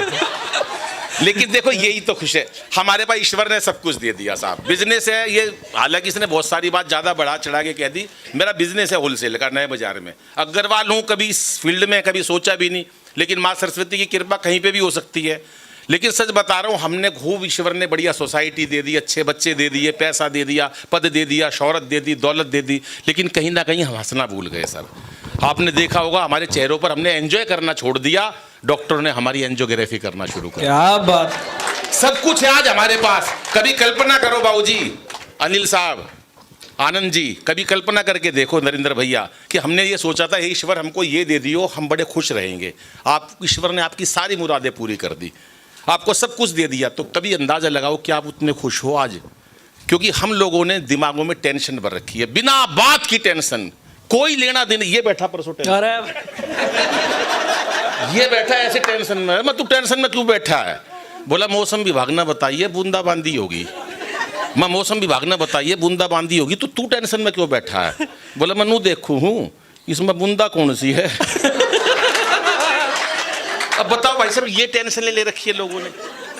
कोई टेंशन का मतलब ही, मेरी लुगाई भाई साहब, महिला सबसे ज्यादा जल्दी टेंशन में आती है। हमारे घर के सामने पार्क है, मैं पीतमपुरा रहता हूँ, जन्म मेरा हरियाणा का है। वहाँ पार्क में मैं टहल रहा अपनी लुगाई के साथ, अपनी लुगाई के साथ। मैं इसमें क्यों घूर के क्यों रहे हो, मैं मेरी लुगाई थी, तो मैं ऐसे टहल रहा, एक सुंदर महिला ने देख लिया, मेरे को नमस्ते कर ली मैं इंटरनेशनल हूँ, इनमें से एक भी नहीं इंटरनेशनल, ये सारे लोकल कवि हैं जितने भी हैं, मैं इंटरनेशनल हूँ। ये पहले चौतरे पे गाने सुनाती थी। मैं सच बता रहा हूँ, कोई इनका वो नहीं है। हाँ, ये एक दिन ये धरदेश को ये एक दिन लगा रहा है, 1 घंटे दाढ़े अपना सेब वेब बना के कोट वोट पहन के, एक ताली नहीं बजाई किसी ने। कौन बजाएगा भाई, सब चश्मा पहनने से ताली। ये लगी रही 1 घंटे तक झुमके वुमके पहन के, किसी ने ताली नहीं बजाई। ये लगा रहे टोपी पहन के, मफलर पहन के, किसी ने ताली नहीं बजाई। ये लगी रही बाल खोल के 1 घंटे तक, किसी ने ताली नहीं बजाई। आखिर मैंने कविता सुनाई, पीछे खड़े एक बाबा ने ताली बजाई। बाबा बोले, मैंने कहा बाबा तेरे बहुत बहुत धन्यवाद, तुमको मेरी कविता समझ में आई, तूने मेरी कविता पे ताली बजाई। बोला मेरे तेरी एक लाइन समझ में नहीं आई, मैं तो तंबाकू कूट रहा था। तू तो लगा रहे, एक बार हाथ खड़े करके तालियां बजाओ जरा मिलकर। हाँ ये बात, जिंदाबाद। क्योंकि हंसना हंसाना आदत है मेरी, अपना बनाना आदत है मेरी, लोग तो मुंह फेर के चल देते हैं, आवाज दे के बुलाना आदत है। क्या बात है, वाह वाह। कोई टेंशन मत रखो साहब, किस बात की टेंशन जीवन में, बिना बात टेंशन में बैठे हैं। अच्छा हमारे यहाँ देखो, यहाँ कोई पार्टी की बात नहीं है। मैं नए बाजार में रहता हूँ, निगम बोध घाट पास पड़ता है, कोई मर जाता है, मैं क्योंकि वहाँ जिम्मेदार आदमी हूँ तो मेरे को जाना पड़ता है। एक मतलब वैसे बता रहा हूँ, बुरा मत मानना, किसी दल के भी कांग्रेसी का पिताजी गुजर गया, कंधे पे पिताजी, वहां लिखा हुआ है निगम बोध घाट पे मृत्यु अटल है, उसने पढ़ ली। अब पिताजी का ध्यान नहीं मेरे से, कह रहा नील देख यहाँ पर भी यार राजनीति हो रही है। क्या बात है। मैं यहाँ क्या राजनीति हो गई? कह रहा यार देख अटल बिहारी लिख रखा है, मृत्यु अटल है। अरे मैंने कहा ये वो अटल नहीं है भाई, इसका मतलब है मृत्यु निश्चित है। बोला नहीं यार ये सब राजनीति चल रही है। मैंने कहा तू बता फिर मृत्यु क्या है? बोला मृत्यु ना अटल है ना आडवाणी है, मृत्यु राहुल गांधी है। क्या बात है। मैं यार ठीक है, पर अटल जी का भी जन्मदिन गया, मेरे को बहुत अच्छी बात याद आ गई, मस्ती की बात है, ठाका और तालियां चाहिए। पोखरण विस्फोट हुआ, वहां पर अमेरिका ने कह दिया कि पाकिस्तान से ज्यादा पंगे मत लो वरना एक बम फेंक दिया जाएगा। अटल बिहारी कवि थे, मंचों पर कविता करते थे और कवियों को अपने घर बुला के कविताएं सुनते थे। वो देश के प्रधानमंत्री बने, कवि थे बहन जी। मैं एक कवि हूं।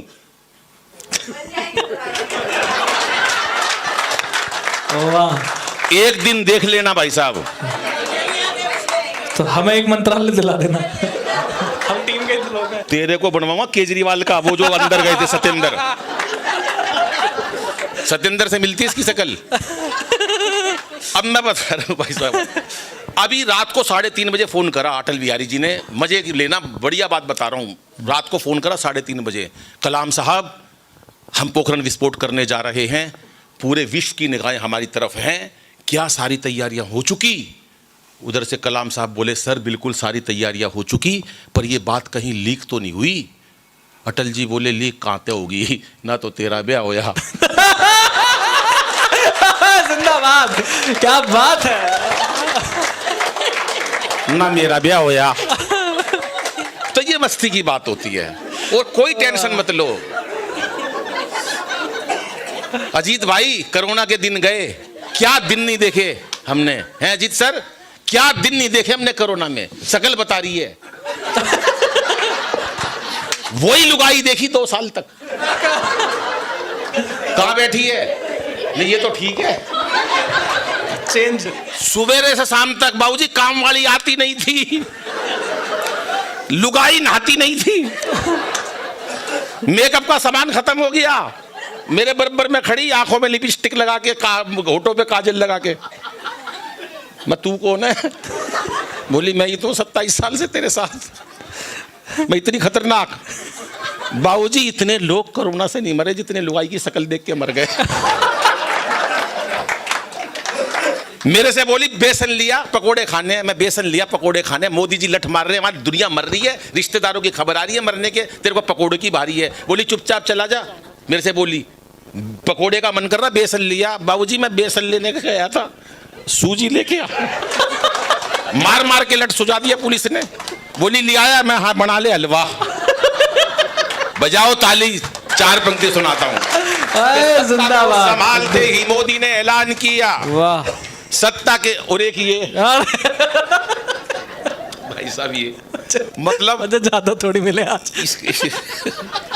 इसका मेरे बारे में पता नहीं क्या क्या, मतलब अनिल अग्रवंशी देश के कोने कोने में गया, मैं आज तक कोने में नहीं गया भाई साहब। इतनी झूठ बोली है इसने। अनिल अग्रवंशी हमारे एक निवेदन पे आ गए, मैं कोई निवेदन पे नहीं आया, 1100 रुपए मिले जब आया हूं। क्यों झूठ बोलते हो तुम इतनी कमियों के बारे में? अनिल अग्रवंशी अपना कीमती समय निकाल के आए, कोई कीमती नहीं निकाल के आए, 1 महीने से खाली बैठा था। कीमती निकाल के आए, कीमती निकाल के आए। अरे कोई सही बात कर लो भाई किसी के बारे में। पब्लिक भोली भाली है, ये थोड़ी ना तुम झूठ बोलोगे पब्लिक के सामने। मेरे पास फोन आया सुनहरी लाल जी का, ये भी 1 नंबर के झूठे। 15 साल पहले मैंने सुनहरी भाई कहाँ? बोले अमेरिका। मैं किस लिए? बोला अमेरिका भेजा गवर्नमेंट ने कविता पाठ के लिए। मैं साढ़ा आज तक जहांगीरपुरी तक नहीं गया, क्यों अमेरिका पहुंच गया। मैं फिर 1 महीने बाद फोन करा, मैं सुनहरी कहाँ? बोले स्विट्जरलैंड। मैं यार पिछले महीने अमेरिका चले गए, अब की स्विट्जरलैंड। मेरे को शक हो गया, मैं घर गया, घंटी बहन का बेटा है। मैं बोला पापा कहाँ है? बोला भीतर मम्मी का साथ बर्तन मांझे है। मैंने वहीं से फोन करा, मैं सुनहरी कहाँ? बोले कनाडा। तू कहाँ? मैं दरवाजा खोल कनाडा के बाहर खड़ा हूं। जिंदाबाद, क्या बात है, वाह, अद्भुत है, अद्भुत है। आप कोई टेंशन मत रखो साहब, काहे की टेंशन लेनी है? हम बिना बात टेंशन में पड़े हुए हैं। हर बात मैं सच बता रहा हूँ सर। अब मैं बता रहा था ना, वाइफ के साथ मैं टहल रहा था पार्क में, एक सुंदर महिला ने मेरे को नमस्ते कर ली। आज लगभग 1 महीना हो गया। बहन जी आप पढ़ी लिखी लग रही हो, सुनो। हाँ है नहीं, आप आज 1 महीना हो गया मेरी लुगाई को टेंशन लिए। एक ही बात पूछ रही है मेरे से, बता कौन थी, बता कौन थी। मैं क्यों टेंशन ले रही है? मेरे को उसको भी बताना पड़ेगा तू कौन थी। क्या बात है, क्यों टेंशन लेनी है सर? वाह। कि सत्ता को संभालते ही मोदी ने ऐलान किया, खुद नहीं खाऊंगा और खाने नहीं दूंगा मैं। मोदी जी हमारे देश के बड़े नेता, जहां जाते हैं मुरली मनोहर जोशी और अडवाणी जी को अपने साथ ले जाते हैं, खास तौर से शपथ ग्रहण समारोह में। उन्हें दिखाते हैं शपथ ग्रहण समारोह कैसा होता है, और अपने सामने ऐसे बिठा देते हैं जैसे महामंत्री बैठे हैं और प्रधान जी बैठे हुए हैं, और एक ही बात कहते हैं, मित्रों आज मैं जो कुछ भी हूं, जहां कहीं भी हूं, इन दोनों की वजह से हूं, और ये दोनों जहां कहीं हैं। क्या बात है। कि सत्ता को संभालते ही मोदी ने ऐलान किया कि खुद नहीं खाऊंगा और खाने नहीं दूंगा मैं। और अखिलेश अभी 2 लाख करोड़ का लोन लेकर आए मोदी जी जापान से। सर कितना? 2 लाख करोड़ का लोन लेकर आए जापान से, बदले में देके आए गीता माता। गीता माता का मोल अनमोल है, वो देकर आएंगे कुछ सीख जाओगे। लेकिन जो नहीं समझे, 2 लाख करोड़ का लोन लेकर आए मोदी जी। 50 साल का लोन है, 50 साल बाद जब वो लोन नहीं पहुंचेगा, वो गीता माता जी को खोल के देखेंगे, उसमें लिखा होगा क्यों व्यर्थ चिंता करते हो। तुम्हारा क्या गया जो तुम रोते हो? जो आज तुम्हारा है कल किसी और का होगा। कि सत्ता को संभालते ही मोदी ने ऐलान किया कि खुद नहीं खाऊंगा और खाने नहीं दूंगा मैं। और अखिलेश बोले अब जिंदगी में राहुल को अपनी साइकिल चलाने नहीं दूंगा मैं। अमित शाह बोले चाहे कोई भी जुगाड़ करूं, अमित शाह बोले चाहे कोई भी जुगाड़ करूं, गवर्नमेंट किसी को बनाने नहीं दूंगा मैं। और अब स्कोड रोमियो याद करना योगी जी का, जब वो बने थे, और जिसको पता होगा भरपूर एंजॉय करेगा। कि अमित शाह बोले चाहे कोई भी जुगाड़ करूं, गवर्नमेंट किसी को बनाने नहीं दूंगा मैं। और योगी जी ये बोले मेरा नारी से क्या लेना देना, खुद ना पटाई और पटाने नहीं, खुद ना पटाई और जिंदाबाद। नहीं दूंगा। बहुत अच्छे, वाह कमाल दादा। आदरणीय बैठे हैं आदित्य भाई, प्रधान हो ना, मैं आज से नहीं जानता इनको, मैं सच प्रधान की बहू कड़े है। अच्छा फ्रंट लाइन पे बैठी है, तीनों बहुत अच्छी लग रही हो बहन जी मेरे को, पर ये जो चश्मा इस टाइम रात को छत पे टांग रखा आपने, नहीं इसका कोई जुए क्या देखेंगी, ये किसकी है? अरे आदित्य जी को कहाँ ऐसे प्रधान बने क्या? आदित्य हमारे बड़े भाई हैं, आज से जानता हूँ क्या मैं, 1856 से जान पहचान है मेरी।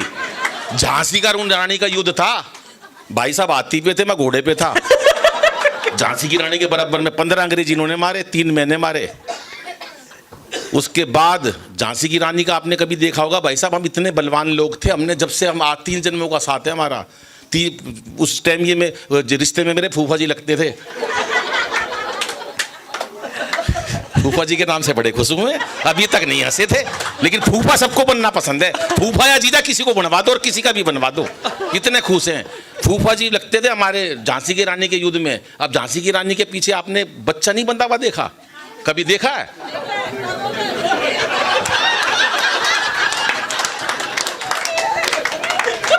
इस बच्चे ने मरवाई झांसी की रानी,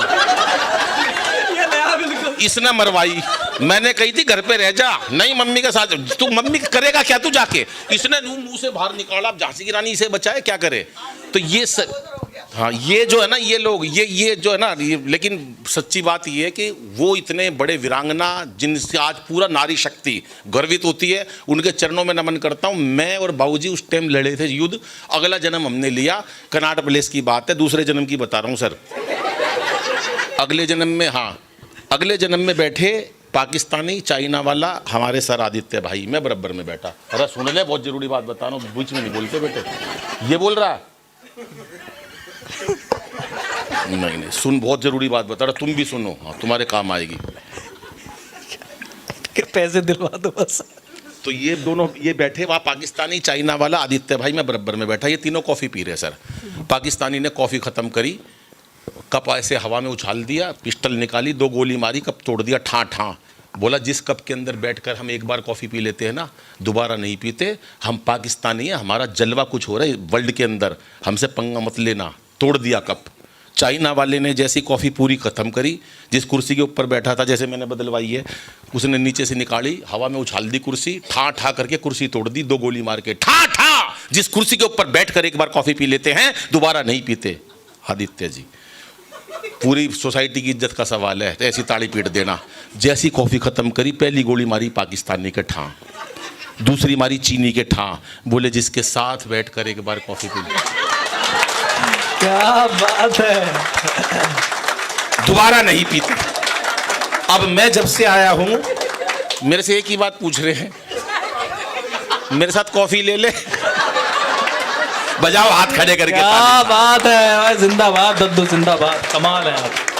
कि रामदेव बोले यदि अपनी, अरे कब 10 बज गए पता ही नहीं चला मुझे। चलो एक कविता सुना देता हूँ, हंसना हंसाना बहुत हो गया, लेकिन आपने बड़े मन से सुना। और ये 3 लोग तो अभी मैं रामदेव सुनाऊं? अरे क्या बात है बहन जी को एक एक चीज। राम, मेरे ख्याल से सारा घर में जितना सामान है रामदेव का इनके। अच्छा मैं बता रहा हूँ रामदेव की। वो मेरा एक दोस्त आया मेरे पास रोते हुए, बोला यार दादाजी मर गए। मैं क्या हुआ? बोला रामदेव ने मरवा दिया। मैं तेरा दादा रामदेव ने कैसे मरवा दिया? बोला यार टीवी के सामने योग सीख रहे थे सुबह 4 बजे। दादा मेरे भोले भाले। बाबा बोला जैसे जैसे कहूँ वैसे वैसे करते जाना। बाबा बोला सांस खींचो। मेरे दादा ने खींच ली। बाबा बोला और खींचो। दादा ने यहां तक खींच ली। इतनी देर में यार लाइट चली। थोड़ी देर में भगवान ने मेरा दादाजी खींच लिया। इतनी देर में लाइट आ गई। बाबा रामदेव टीवी में से बोल रहे थे कि इस प्रकार से तमाम रोगों का निवारण किया जाता है। बहुत अच्छा। और सुनाओ रामदेव। भाई साहब पहले गांव के अंदर चौपाले लगती थी। अग्रवाल साहब, पीके साहब, गांव में चौपाले लगती थी। हम तो आप सब लोग ही, हम नहीं तो हमारे पूर्वज सब लोग गांवों से जुड़े हुए हैं। कोई उत्तर प्रदेश, कोई राजस्थान, कोई दिल्ली, कोई हरियाणा। ये सारा उत्तर भारत के कल्चर एक ही तो हैं। मेरा जन्म हरियाणा में हुआ, रहता मैं दिल्ली में हूँ, पत्नी मेरी उत्तर प्रदेश की है, भाभी मेरी राजस्थान की है, लेकिन मैं इतना जरूर जानता हूँ कि हमारा कल्चर सबका मिलता जुलता है। हमारे बड़ों ने बड़ी मेहनत की, और जब बड़ी मेहनत करते थे, मंचों बैठते थे, शाम को पंचायत करते थे, जोरदार ठहाका लगाते थे, हंसते थे, बीमार नहीं होते थे। एक बार जोरदार ठहाका लगा दो अनिल बाबू, 88,000 नाड़ी खुल जाती हैं। कितनी? मन ने नहीं कही, रामदेव ने कही है। मुझे क्या पता कितनी नाड़ी होती हैं, टोटली इसके अंदर 1300 नाड़ी हैं। एक बार जोरदार ठहाका लगा दो, 88,000 नाड़ी खुल जाती हैं। मैंने एक बार ये बात मंच पे से कह दी, पब्लिक में से एक आदमी खड़ा हो गया, बोला मेरा तो नाड़ा खुल गया। मैंने कहा नाड़ा क्या होता? बोला नाड़ी का हस्बैंड। इस पे ई की मात्रा नहीं होती। लेकिन जीवन का फलसफा ये है, हमेशा मस्ती में रहो। ईश्वर ने जो पद दे दिया, जो दौलत दे दी, जो शोहरत दे दी, जो पावर दे दी, जो परिवार दे दिया, उसके साथ अपनी ड्यूटी को करते रहो। अंबानी भी एक ही होगा, मोदी भी एक ही होगा, तेंदुलकर भी एक ही बनेगा, शोहरत देवल के फरिश्ते एक दो ही होते हैं। हम लोग उस दौड़ में ना पड़ें। हम ईर्ष्या देश को छोड़कर अगर उसी जगह पर अपनी ड्यूटी का निर्वाह करें तो हम देखेंगे कि मानव जीवन स्वर्ग के समान है। लेकिन हमने खुद ही खराब कर रखा है। इसलिए 4 पंक्तियां इतनी कहना चाहता हूं कि चेहरे पर हंसी और दिल में खुशी होती है, सही मायनों में यही जिंदगी होती है। और हंसना किसी इबादत से कम नहीं, किसी और को हंसा दो तो बंदगी होती है। हमने टेंशन पाल रखी है। महिला है, घर में से इतना आटा हो, इतनी रोटी बना देगी, ये महिला की शक्ति है। इतने से चावल दे दो, इतने भात बना देगी, ये महिला की शक्ति है। इतने आलू दे दो, इतनी सब्जी कर देगी, ये महिला की शक्ति है। इतनी सी टेंशन दे दो, आप बजाओ ताली। हाँ, ये अजीत जी ताली बजाने चल दिए, बोले बहुत अच्छे बहुत अच्छे। पता तो नहीं पूरा क्या कहेगा। इनके जल्दी इतनी रहती है, जितने लुगाई से डरते हैं ना, सारे जल्दबाजी में रहते हैं, बड़ाई करने में रह गए थे। बड़ाई कोई बड़ाई नहीं, वो आदमियों के मन में खोट है सर, खोट है। मैं अपनी बता रहा हूँ, मेरा 7वीं मंजिल पे घर है। मैं 12:30 बजे शोर मच गया नीचे सोसाइटी में, आओ आओ आओ। मैं नीचे चला गया। मैं क्या हो गया भाई, पूरी सोसाइटी इकट्ठी थी, प्रधान सारे तोते वहीं थे। क्या बात है भाई, वाह। मैंने कहा हाँ भाई क्या हुआ? कह रहे भाई साहब, अनिल भाई साहब, आप इंटरनेशनल कवि हो, सच बता रहे हैं, अभी खबर मिली है, पानी की टंकी में किसी ने जहर मिला दिया। हाँ, मैं जहर मिला दिया? बोले हाँ। मैं आधे घंटे बाद वापस गया, पत्नी की आँख खुल गई। बोली क्या हुआ? मैं कुछ नहीं, तू पानी पी के सो जा। तो ये मतलब खोट है जी हमारे मन में। और कोई सोचे मैं लुगाई को बेवकूफ बना दूं, अशोक यादव जी बना ही नहीं सकता। वो एक आया मर्द, उसके मन में भी खोट था, लुगाई ने सीधा कर दिया। आया, बोला गवर्नमेंट ने घोषणा करी है जिसके एक बच्चा होगा गवर्नमेंट 10,000 रुपये देगी। बोला अच्छा 10,000 रुपये देगी? बोला हाँ। बोला कैसे? बोला जिसके एक बच्चा होगा गवर्नमेंट 10,000 देगी, हमें भी 10,000 मिल जाएंगे। हमारे घर में तो हमारा बेटा बंटू है एक। बोले हाँ बंटू बहुत है, 10,000 मिल जाएंगे, काम चल जाएगा। आदमी के मन में खोट था। बोला तू बुरा नहीं मानना तो एक बात कहूँ? बोला बोल। बोला मेरा एक बच्चा जयपुर में भी है। बोली लिया, जयपुर से बच्चा लेके आया, घर पे आके बोला बंटू दिखाई नहीं दे रहा। लुगाई बोली बंटू को उसका पिताजी ले गया। किस की टेंशन दूर करोगे? बिना बात की टेंशन ले रखी है। लोग टेंशन में बैठे, बीमारियां बढ़ा रखी हैं सर। एक बैठा टेंशन में, मैं तू टेंशन में क्यों बैठा है? बोला अनिल भाई एक दिन ये सारी दुनिया मर जाएगी। मैं दुनिया मर जाएगी तो तू टेंशन में, ये तो भगवान का काम है जीना मरना, तू टेंशन में क्यों बैठा है? बोला जो सब तो आखिरी में मरेगा उसको शमशान घाट कौन लेके जाएगा? कर लो, किसकी दूर करोगे? अच्छा हमारे हरियाणा की लड़की कोई वो नहीं लेती, वो भाई साहब खुले दिल की बिल्कुल। वो 3 लड़कियां बस स्टैंड पे खड़ी, एक उत्तर प्रदेश, एक दिल्ली, एक हरियाणा। एक मनचला लड़का घुड़ता हुआ आया, पत्थर पे पांव लगा, नीचे गिर गया। तीनों लड़कियों के कमेंट सुनना, हरियाणवी भाषा का आनंद लेना। पहली लड़की उत्तर प्रदेश की, लखनऊ का इस तरफ की थी, वो उससे बोली अदब का शहर है ना, हो चोट लग गई बेचारे के। दिल्ली वाली एटीट्यूड वाली बदतमीज कहीं का। मारे हरियाणा की और ताड़ ले अपनी बुआ ने। क्या बात है। जो ज्योति ने मेहनत करी इस पूरे कार्यक्रम के लिए, बड़ा मुश्किल होता संयोजन करना, कवियों को बुलाना। मेरे से बोली अनिल जी क्या लोगे? मैं जो सुनहरी ले रहे हैं उससे 5,000 रुपये कम दे देना। बोले सुनहरी 5,000 ले रहा है। बोली नहीं सही, मैंने सही बताओ। बोले कितने रुपए लेते हो? मैंने कहा 1 लाख रुपए लेते हूँ। बोले 1 लाख रुपए लेते हो? अच्छा इतना तो नहीं हो पाएगा, 25,000 रुपये मिल जाएंगे। मैं नहीं आ रहा। बोले 40 मिल जाएंगे। मैंने कहा मैं नहीं आ रहा। बोली 40 से ज़्यादा मैं दे ही नहीं सकती। मैंने फिर 60,000 का क्या होगा? बोला 60,000 की ये ताड़ी बजा देंगे। क्या बात है। तो अभी बजिए 45,000 की, 15,000 की जरा बजा के दिखा दो मुझे, मेरी पेमेंट हो जाएगी।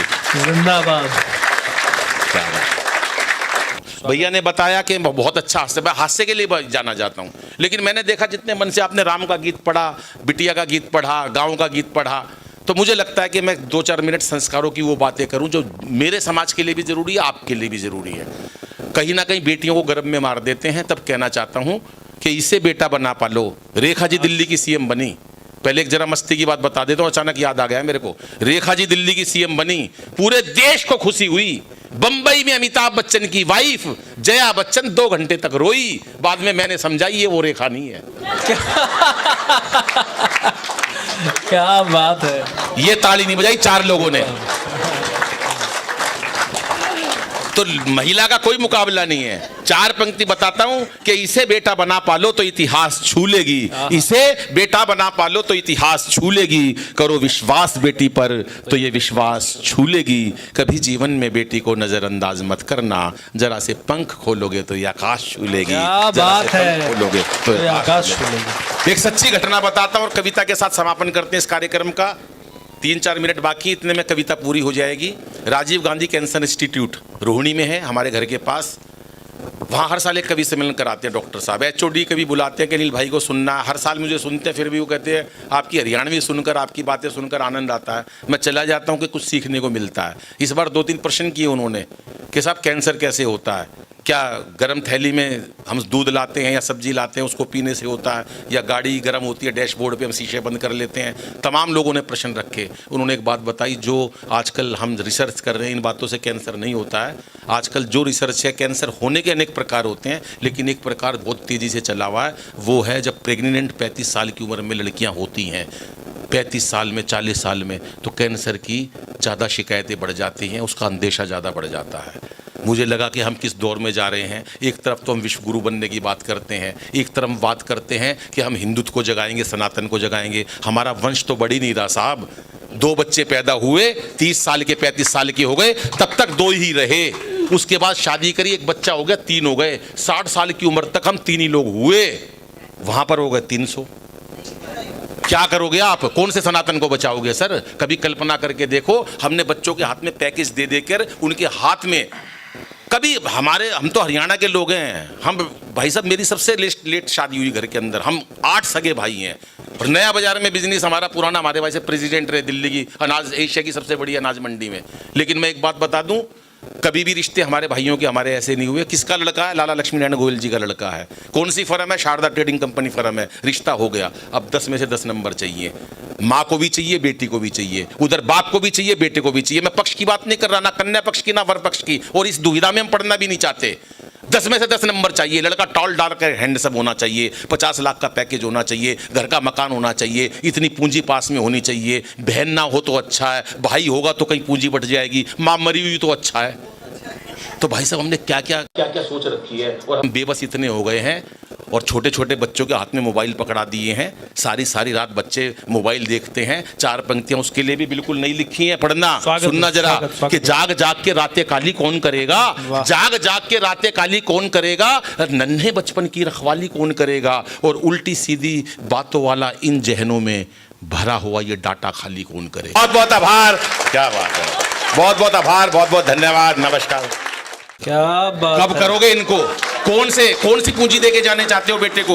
5 लाख का 5 करोड़ का मकान ले लिया, बड़े खुश हो गए कि हाँ सोसाइटी के अंदर, आम्रपाली के अंदर बढ़िया मकान है मेरा, बच्चे को दे जाऊंगा, मैंने माँ बाप का फर्ज पूरा कर दिया। नहीं दोस्तों, मैं बिजनेसमैन हूँ, खूब शोहरतें मिलती हैं, 5 करोड़ आदमी हर हफ्ते सुनते हैं मेरे को टीवी के ऊपर, कोई कमी नहीं है। जीवन का फलसफा बता रहा हूँ, ये फलसफा नहीं है साहब। अगर आने वाली पीढ़ी को कुछ देना चाहते हो ना, तो अच्छे संस्कार दो और अच्छा स्वास्थ्य देकर जाओ। हमारे बच्चे बीमार हैं, हमारे बच्चे फिजियोथेरेपी करने चले गए हैं, बच्चों की बस की ना चलना रहना, उठना रहना, बैठना रहना, घूमना रहा। हमने बच्चों का क्या हाल मचा दिया, अपने मोह के वशीभूत होकर अपने बच्चों को हमने ये कर रहे हैं। इसके जिम्मेदार बच्चे नहीं है, बच्चा तो एक आईना होते हैं। हम भी बच्चे थे, हमें हमारे माँ बाप ने इस लायक बनाया, हमने अपने बच्चों को किस लायक बना दिया? केवल पैकेज के लायक। पैकेज सब कुछ नहीं है, स्वास्थ्य बहुत बड़ी चीज है। और साहब 30-30 साल की उम्र में शादी। मेरे पास एक रिश्ता आया, बोले जी बेटे की शादी करनी है। मैंने कहा हाँ बताओ। बोले अनिल भाई, आप अग्रवाल समाज में भी बहुत प्यार रखते हो, पूरे देश के कवि हो, मेरे को लड़की पसंद, मैंने ठीक है क्या कुछ डिमांड है? बोले कोई डिमांड कुछ नहीं है।